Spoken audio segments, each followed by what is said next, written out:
excited to have you part of this new and great information we have on the lab. I know some of you guys may have been implementers for several years, and my face may be a new face to you. So just a little quick background on me. I started with Maryland Network in 2019, and I was brought on as the National Lab Administrator. In that time period, my job pretty much was to really look at the lab program itself, the training, the curriculum, and things like that, and really update it, bring it into the 21st century, and make sure that the training we given is something that translates to all communities. So over the last pretty much 2 years, that's what we tried to do. Now, COVID really put us behind in a lot of things because we were looking to have this all completed by last year. But unfortunately, due to COVID, timelines and things like that, it got pushed back. So Lena, you can go to the next slide. You have control thereof. Oh, I'm sorry. I do, don't I? All right. So the goals for this meeting today is we're going to talk about the new lab model. We're going to review grant funding. We're going to review jurisdiction served briefly and projections. Okay, so the goal of this meeting is to learn about the Lab 2.0 program and the direction we as MNADV are going to take this model. All right, so with Lab 2.0, people want to know, what does that really consist of? What kind of changes that we make to the lab program? So just to give you a kind of brief introduction into some of the changes, one thing we did is we updated the curriculum. So we know that the curriculum generally was on the PowerPoint, and the curriculum was designed back in 2005. So it's over 15 years old. Okay, we updated the lab training materials and video. As you all know who are current implementers, when you look at that video is pretty dated. You know, from the language used to how the lab is administered. So we wanted to make some changes to that to make sure that whatever we do going forward is culturally sensitive to all cultures and people throughout the country, because we know domestic violence isn't just a heterosexual problem. It's a problem with any couple in any race and any economic status in every community. So we want to make sure that this training reflects that.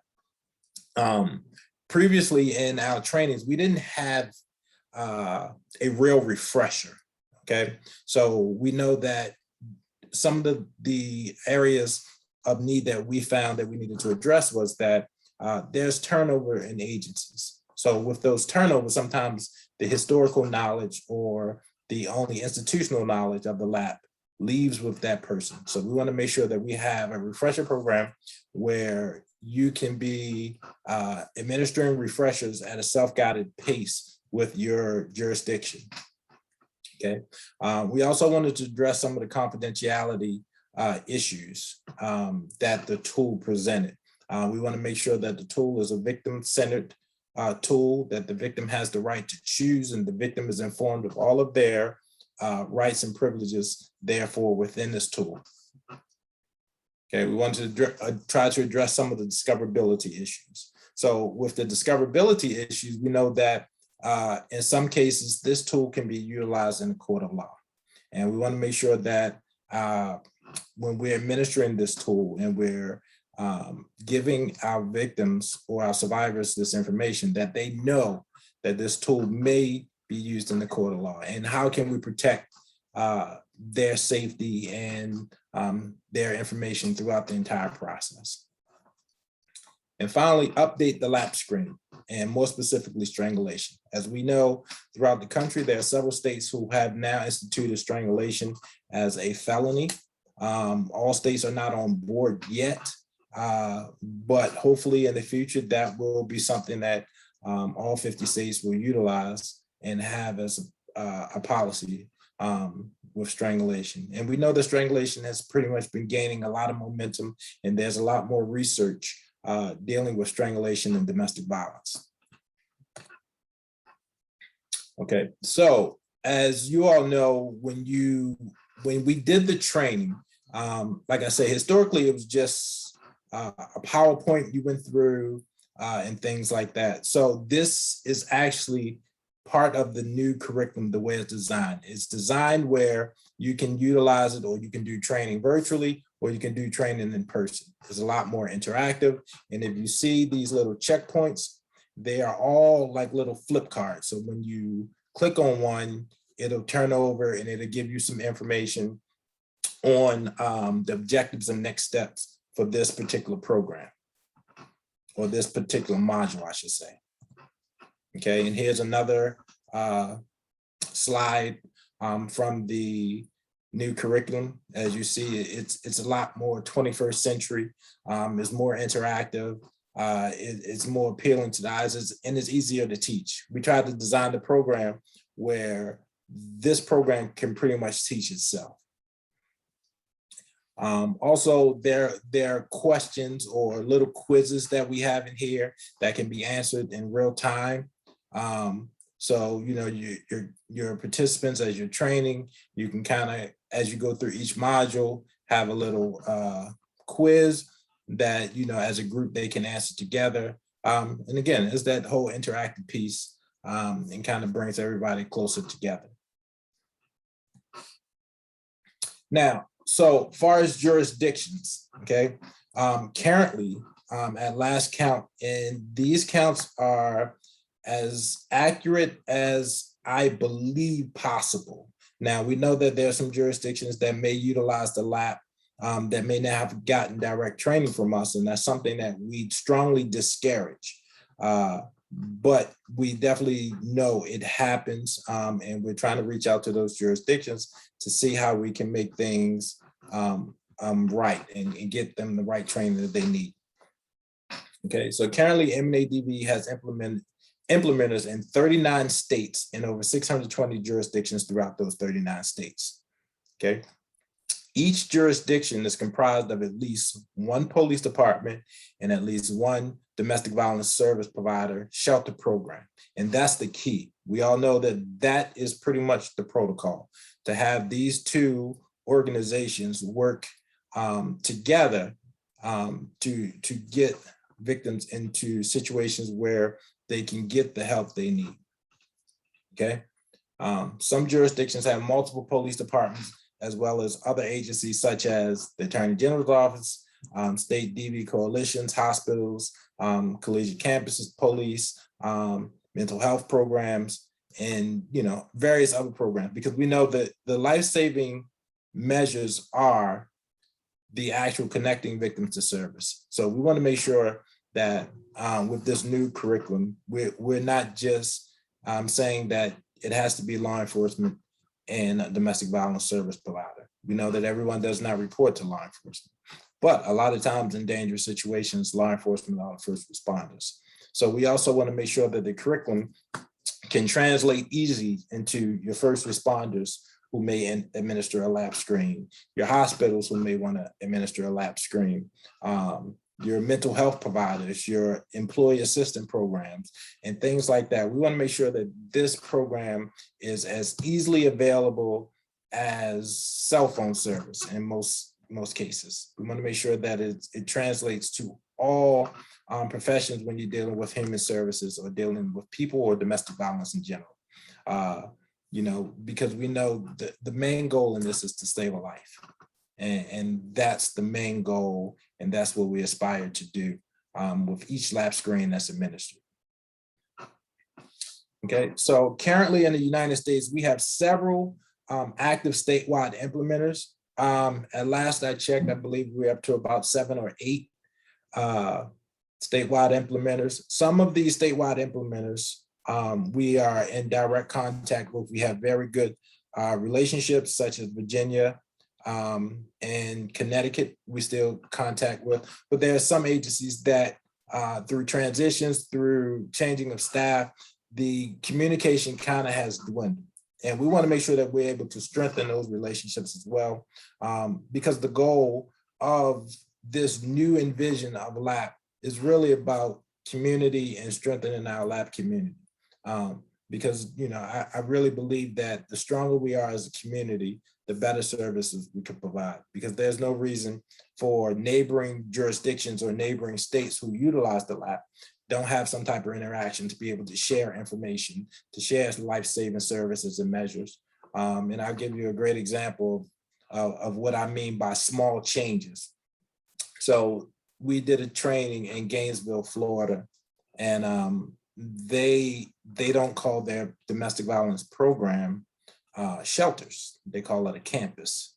And talking to them, they stated that subtle change really takes the stigma of shelters or what people preconceived notions of shelters are. It takes that away, and it kind of reduces some of the anxiety that domestic violence survivors have in going into a shelter. Because when we say shelter and we look at shelter, we think of an open area with cots everywhere and there's no privacy. But using the word campus kind of gives it more of an individualized feel, more security, and something that doesn't seem stigmatized as we traditionally know. All right, so historically, MNADV has been funded through OVW to provide this life-saving tool to jurisdictions. In the past, MNADV was training anyone who was approved by OVW and was a recipient of ICJR funding. Now, if you were not a recipient of ICJR funding, you could partner with a program that received ICJR funding. Now, a lot of people may not know what ICJR funding is, but predominantly it's funding for law enforcement. And it's funds that OVW provides for training. So this is how we were able to do the training at a very minuscule cost, if any. A lot of jurisdictions, the only cost they would absorb would be your hoteling and lodging and airfare and per diems. That was the most the jurisdictions would pay, because we were funded 100% to cover all expenses. Okay. As of October 2021, MNADV will no longer be funded as a national TA provided by OVW. And what does that mean? That does not mean that we're no longer considered a best practice through OVW. That's not the case. So what happened is OVW did not fund any national TA providers that dealt with domestic violence lethality.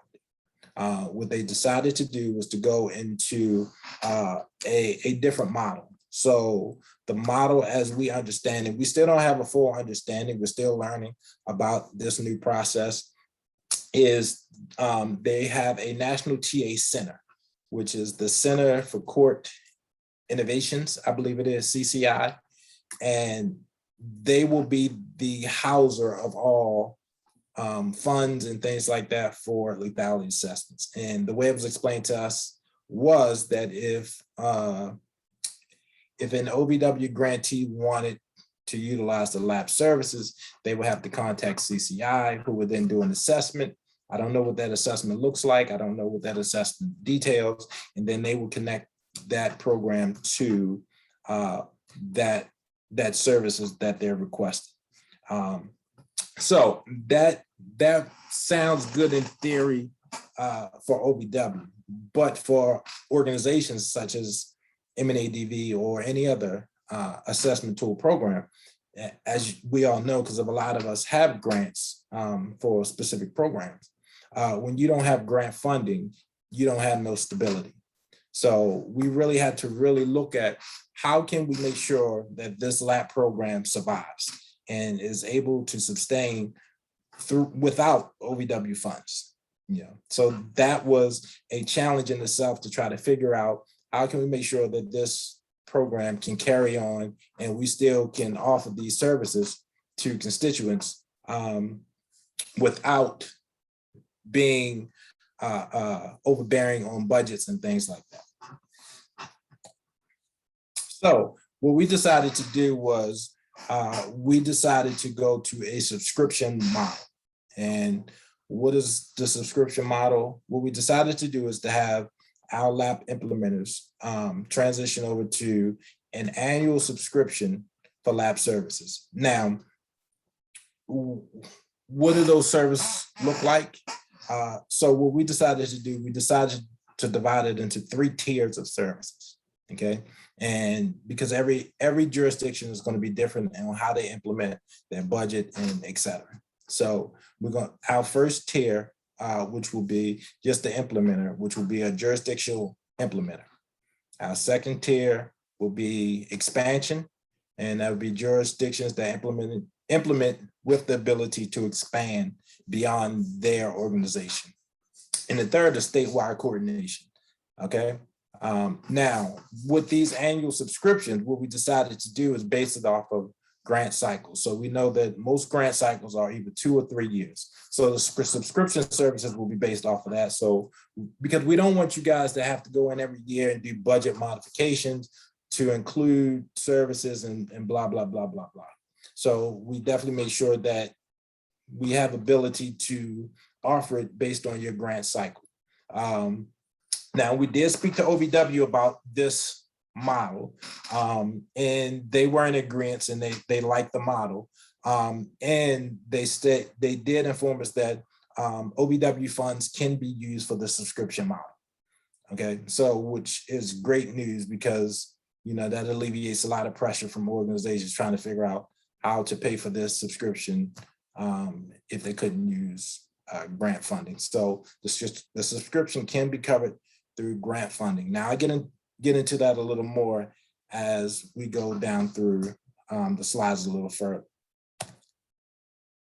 All right, so now I'm gonna talk a little bit about what each tier of implementation means. So tier 1, which will be an implementer, okay? This is just a single jurisdiction implementer who may not have or may not need to expand throughout the state or expand to other jurisdictions. So this would be pretty much a domestic violence service provider or a shelter program, law enforcement, and up to 2 supportive organizations. So that includes Department of Social Services, hospitals, DHS, whatever your local provider is that you wanted to bring along, okay? So this would be the group that will be trained to implement the lab. Now, the downside to this is this group will not have the ability to expand to other programs, okay? Now, they would just be, you would have a lab coordinator for this program, okay? So this lab coordinator will make sure that all of their jurisdictions are trained. Now, there will be an approval process similar to it's been before, application and so forth. But this program will not have the ability to expand to any other programs. Now, what will the cost be? The cost will be, it will be a $2,000 annual cost for current implementers. Okay, so if you already been implemented through MNADV and you've been utilizing the lab, then your annual cost will be the $2,000 annually. Now, what do you get for your services? I'll go into that in the next slide.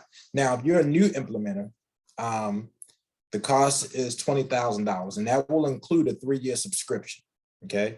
Now, the $20,000, I know people like, well, what is the $20,000 for? What does it cover? Okay, so when you have the initial lab training, this covers all of your TA up into training and throughout the 3-year subscription.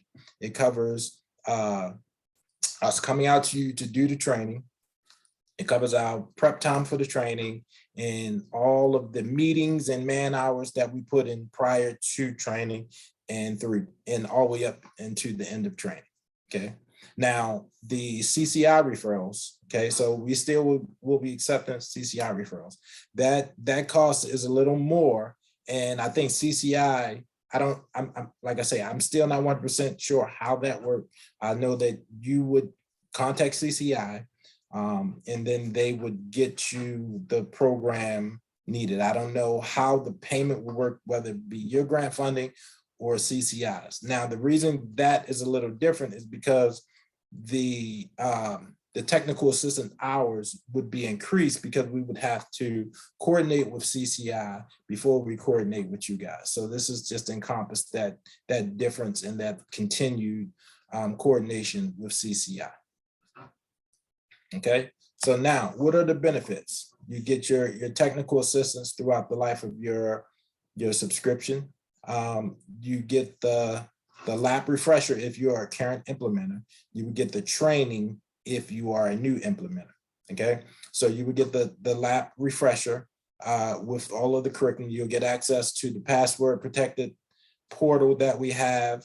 On that portal, we will be having TED Talks, we'll be having additional trainings. It's just going to be a whole lot of information that we have on there that you guys can access at your leisure. You'll have access to the quarterly lab coordinator meetings. We'll be doing a quarterly lab newsletter. And in this newsletter, we're going to be highlighting certain jurisdictions and some of the life-saving measures they have.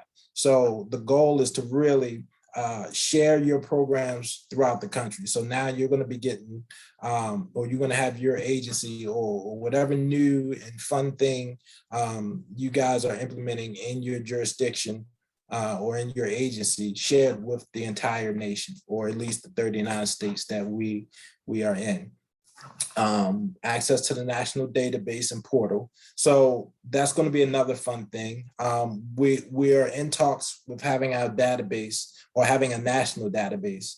And what that will look like is pretty much that you'll be able to implement data into this database. We'll be able to share information. So for example, if you're in Wisconsin and you want to see what's going on in, let's say, South Dakota, and you wanted to see who the implementers were there and the contact information, you'll be able to click on the map, click on South Dakota, you'll see who's implementing, you'll see the contact people, and you'll be able to see their stats. So of course, it won't be any identifying information, but from the lethality screen, you'll be able to see, what questions may have been answered more frequently, how many labs have been done in a specific quarter, how many high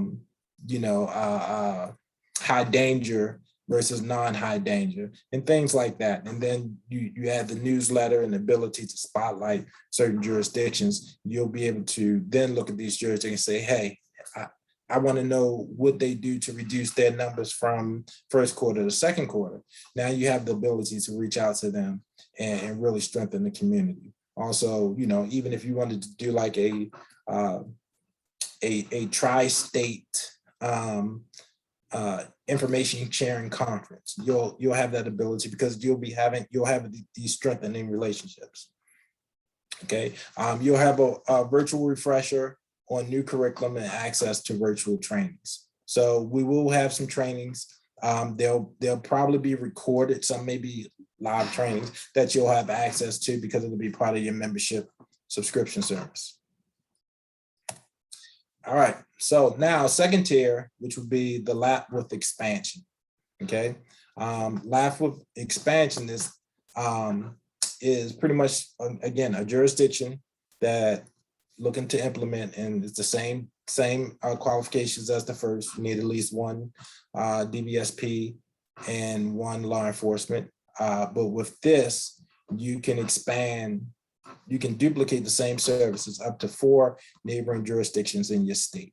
So if you're, I'll use Maryland, for example. If you wanted to use Baltimore City, they have the lab coordinator and they have the ability to expand, and now they expand to Baltimore County, Howard County, Wacomico County, and Charles County. So those will be the 4 jurisdictions they're able to expand in. And all 4 of those jurisdictions would still have the ability to include their hospital, their Department of Social Service, their mental health programs, whatever for agencies they're looking to bring aboard. Okay, and the subscription for that will be $3,500 annually. And again, these funds do not have to come from just one particular organization. So however you decide to do it, if every organization decides to chip in from their pile of grants to say, hey, you know, we want to do a lot with expansion, and out of these 4 jurisdictions, everybody contributes $800 annually. Just to mitigate the costs for one organization, that is perfectly fine. You would just have to write it in your budget as a training line item, or talk to your grant coordinator to see how specifically you need to write that down or add that in. And again, for new implementers, it would be slightly higher. And of course, that would be the actual training itself, the initial training. And just to let you know, the initial training, when we calculate the hours that it goes into doing the training, is roughly about $16,000 for that training. So of course, $24,000, it is for it includes your 3-year subscription, and of course all your TA and all the bells and whistles, as I said before in the first one. Okay, and the benefits are pretty much the same. All right, now the last one is the statewide coordination. So this is the same thing as the first 2, but with the statewide coordination, this tier will allow you to expand pretty much through your entire state. Now, we know there are some states that have mandated lethality assessments for the entire state. This will be a great way to incorporate this at a very, very reasonable rate to have your entire state trained. Now, that doesn't mean that we, MNADV, will train your entire state, but we will help in the process. But what it does mean is that we will train your lab coordinators to be trainers, and then your lab coordinators will be able to train and pass the information throughout the state, however their transition plan would work. We would be there for support and help as any way we can, but we won't be training the entire state, if that makes sense. But we will be part of the transition plan. And making sure that when there are jurisdictions that you're bringing on, that their shelter has the capacity to house these influx of calls, that they do have a 24-hour call center. The same information that we gather for any new implementer, we still want to keep the same energy. We want to make sure that the tool itself and the process remains the same and is not watered down in any way. We want to keep the same integrity throughout the entire process. Okay, new implementers, it will be a $35,000 implementation fee. Of course, includes your 3-year subscription, and CCI referrals, it would be the 38 initial, and then of course it would be the 7,500 annually after your 3-year subscription is up. So once your 2 or 3 year subscription is up, you will renew for another 2 or 3 years based on your grant cycle, and you'll continue to have the same access you do have now. All right, and these are just the benefits. The benefits with this is, of course, you will have the ability to have, we will be having national quarterly statewide coordinators meeting. So what that means is that all the coordinators in the state will have a meeting quarterly where we discuss what's going on, benefits, the pros and cons. We can talk about future trainings. We can talk about the plethora of things that affect your community as statewide implementers. Again, you'll have the ability to share information with other statewide implementers and really talk about how your program is working, what works for them, what can be best suited for you all as a community, and really shape your program to be the best program it can be for your state.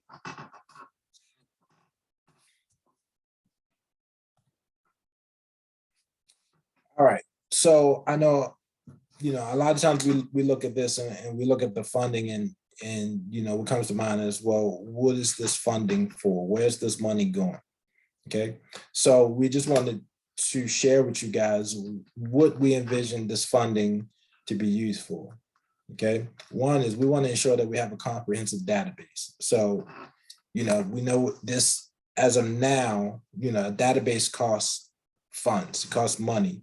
And again, we will not have any OVW funding for any of the LAP implementation throughout the country. So this is all pretty much on us. So what we want to do is we want to have this database. In the future, we're looking to have it where you can enter information in real time. As technology changes and increases, we wanted to have where if you're doing a lap screen on a tablet, that all of that information automatically transposes to the database, and that the lab coordinator in your jurisdiction will have the ability to go in and edit information, as far as your stats to make sure everything is working and everything is, the lap screens from the law enforcement match the lap screens from what the domestic violence service provider says and what your other assisting agency says, to be able to make sure that everything is working well with that. And also just all the bells and whistles that come with that, we're going to be utilizing the funds for publications. So now that we have this data, what are we going to do with it? We're going to start doing our own publications. Okay, so we're going to start being able to look at this information, look at current trends throughout the country, and then start addressing things in real time. I believe that, because of technology, the way things are now, we are more reactive than proactive, and I'll just use the situation with, let's say California, for example, who has a mandate for lethality assessments. We're reacting to that situation as opposed to being in front of it because we didn't know. So with this type of information and this type of community support and being connected, we can be ahead of things like that. We can be ahead of any type of changes that we see, like the strangulation question. We can be ahead of those type of things and really have publications to address it. So when we say, for example, no, we didn't have the forced sex question on the lap screen for a reason, we will have a publication that says why. If we wanted to look at the lap in the LGBT community, we will have the information and the data to support that, and then write publications about the best use. If we wanted to say, how does the lap translate into court, we can now do our research projects and then have information about that to give out the best information. So the lab can be utilized in all aspects of domestic violence, and it be comprehensive to everyone. Okay. We're going to be spotlighting communities across the country. And what that means is that we'll have the funding to come out to communities, to do interviews, to take a tour of your shelter programs, to do ride-alongs with law enforcement, to actually write a real in-depth article or publication about the great things that you guys are doing. I think that, as a domestic violence community, we all do great things, but it's not spotlighted and it's not shared enough, because the same thing you're using, someone else may not know about. And just to give them the ability to hear that information, may spark other ideas, and we could then continue to evolve in this domestic violence fight. All right. So state-to-state collaborations and training. There's no reason that we shouldn't have multi-state trainings, especially states that touch each other. We all in the same fight. We're in the same fight, and we need to be on the same team. So, to have these type of trainings or expertise that may be in one state that you may not have in your state, to bring them all together and really share this information, I think that will strengthen the community and provide even more life-saving measures to our survivors, as well as continue to have our organizations develop and become even better. And lastly, technical assistance. I know some people may not think technical assistance is a lot, but I can tell you, dealing with a national program, we probably get about 15 to 20 emails or calls a week just for technical assistance. So it's a lot. It's a lot. And not having funding to address those needs is a problem. You know, it's no reason I should get a call from Kansas City and say, hey, you know, I really can't help you. You have to call CCI first because we have to bill this, because we all know how grants work. I can't bill hours for doing work for something I'm not doing, or what my deliverables are not. So if I'm dealing with, you know, grant money in Maryland, I can't offer services to Connecticut. You know, it just doesn't work that way. So this is a way that we still can continue our technical assistance, continue to evolve as an agency, and continue to make sure LAP is at the forefront and really giving everybody all the information they need. All right. So some more projections, I should say. We want to make sure that you guys have the best training possible. And some of the trainings that we're looking at adding and we're in discussion with, predominant aggressor, we all need it. We talk about it on a daily basis. That is probably one of the trainings that is the most requested from us. We're also looking to do law enforcement supervisor training for LAP implementers. So as a supervisor in law enforcement, how do you supervise those who initiate the LAP screens? How do you hold them accountable? How do you make sure the information is being transposed correctly? How do you make sure that they have the buy-in to understand what these measures are? So we do have law enforcement trainers and advocates that will be providing this type of training and sitting with us and say, hey, these are the things that are most important for law enforcement to understand when they're doing LAP trainings and when they're supervising their LAP employees. These are the hurdles they may have to look at. These are the challenges. These are, you know, what happens when morale is down because you feel like you're going to the same house over and over and over again. So these are the things that we want to make sure that's available. Also, you know, as a domestic violence service provider, how do we engage males survivors? We know that there's a big disconnect between males and domestic violence. Males don't report for whatever reason.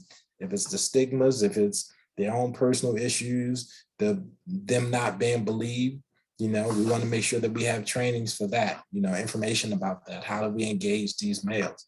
How do we engage the LGBT community and the trans community? How do we make sure that they're included in this fight too? Because this fight is, like I say, it's not indicative to one group of people. It's for everyone. So we want to make sure that these life-saving measures are for everyone. Okay. Engaging in basic safety planning with the victims through advocacy. So how do we make sure our advocates have continued training? How do we make sure that they are not burned out? You know, things as small as self-care training, you know, we need it. You know, I don't think enough information is shared. I'll say on a bigger scale, because I'm sure we do it in our small communities, but just on transference of trauma or burnout. You know, it's a reason that, you know, the field we in is one of the highest turnover rates in all employment. You know, how do we do that? So, you know, we may have trainings in there on how to advocate for certain laws. You know, I mean, just think about it. If you have a community, like I say, we have over 600 jurisdictions in 39 states. If we all collectively got together and say, hey, we need more money for OVW or VAWA for victim services, you know, that resonates. That's a lot of people. That's a lot of communities saying the same thing. You know, what would happen if we all collectively called Verizon and say, hey, you know, we have 12,000 people that need cell phones to provide these trainings. Can we get some type of plan just particularly for us? You know, these type of things is what we want to look into as a community and really have a one resounding voice for us to advocate for things. So that's a lot of where we want to go. We want to make this, as unified as possible. There's a lot of things that we can speak for collectively that individually it gets passed by. We all have context. We all, may have a little more insight on some things than others. We can pull our resources together. We can make things happen a lot faster. We can make things happen a lot better. We can, put our minds together and collectively come up with better programming, more funding. It's a ton of things that we can do collectively. So, that's the vision of the lab. And finally, and I didn't mention this earlier, we did make some changes to the lab tool itself.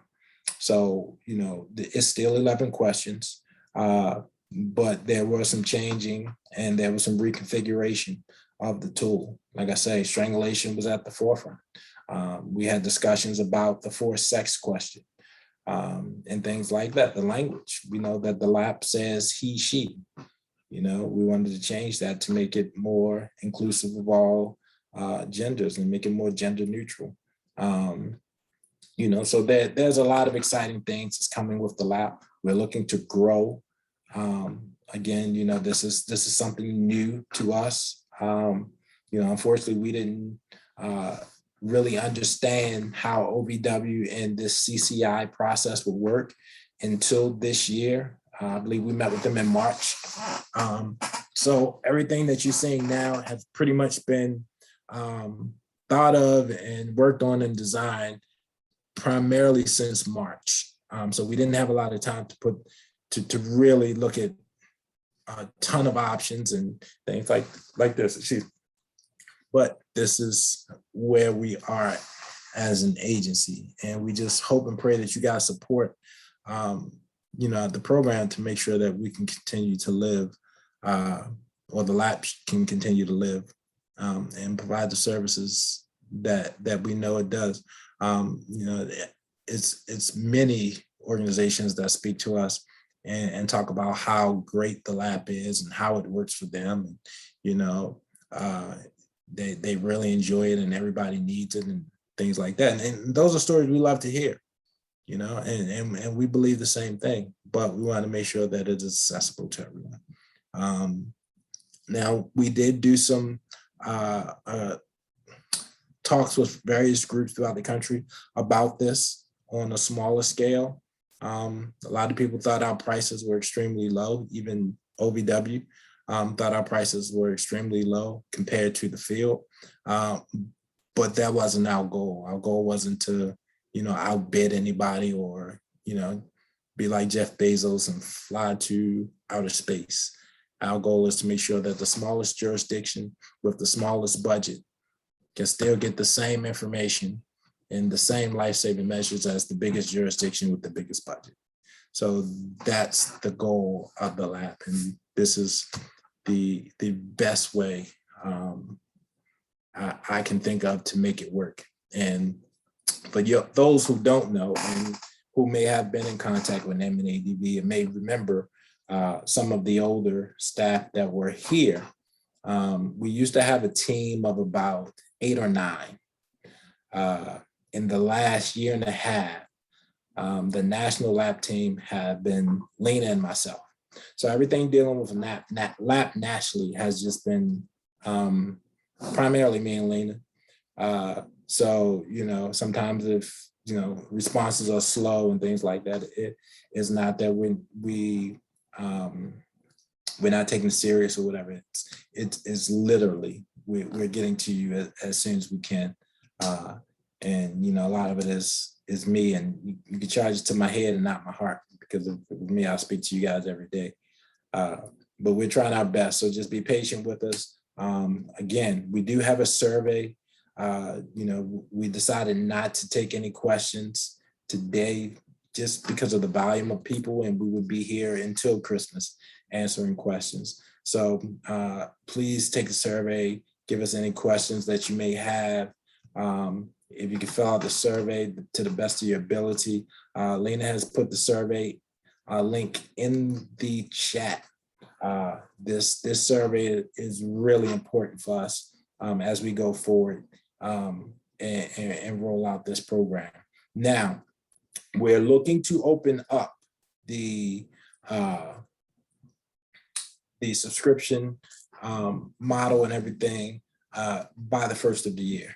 By January 1st, for sure, we want to have everything open and people are able to subscribe and things like that. We wanted to have this meeting prior to October 1 because we know that budgets and things like that have to be due, and this is a new grant cycle year.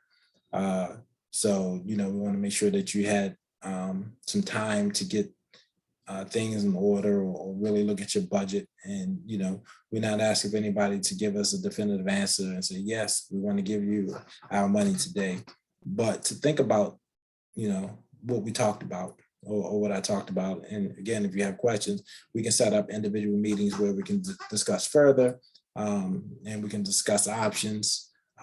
You can tell us what you like and what you don't like, and we're perfectly fine with that. This isn't going to be something that everybody will endorse or everybody think is beneficial. But, if you believe in the program, then you understand. And again, you don't have to subscribe through your own funds. You still have the ability to contact CCI and go that route. That's perfectly fine. In that regards, nothing has changed, but we're just offering a different path, a more direct path to MNADV in the lab. Again, like I say, with CCI, you would have to kind of go through them, and I'm not 100% sure of their process and how it will look, as opposed to really dealing with us directly and working in that capacity. Now, again, if you have any organizations that utilize the lab and they were not on a call, you can tell them, contact me. We did record this. We'll send it out to them. They'll have the ability to contact us as well and set up meetings and things like that. Yeah, and I believe that's all I have. So with that, if you guys can take a few minutes to answer the survey. Again, the link is in the chat. We will be more than happy to email it to you. If you are not able to see the chat or see the link, if you, I guess, raise your hand. Yeah, we can also, I will be emailing it to you all in a few minutes if you can access it.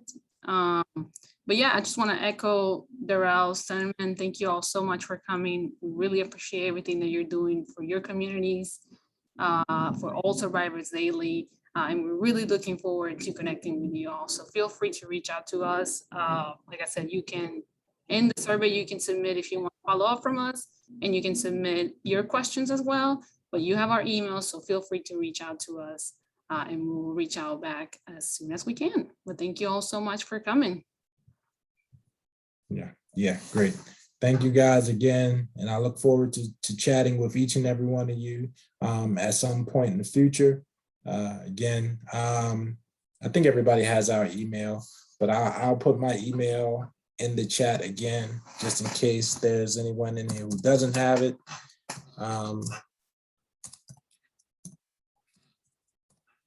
Okay. Also, if you have any questions that you want answered, you can send it to our info page. And that email is info@mnadv.org.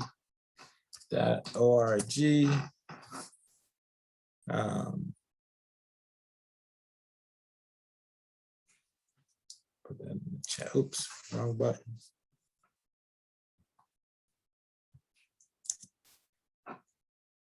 All right. Again, thank you guys again.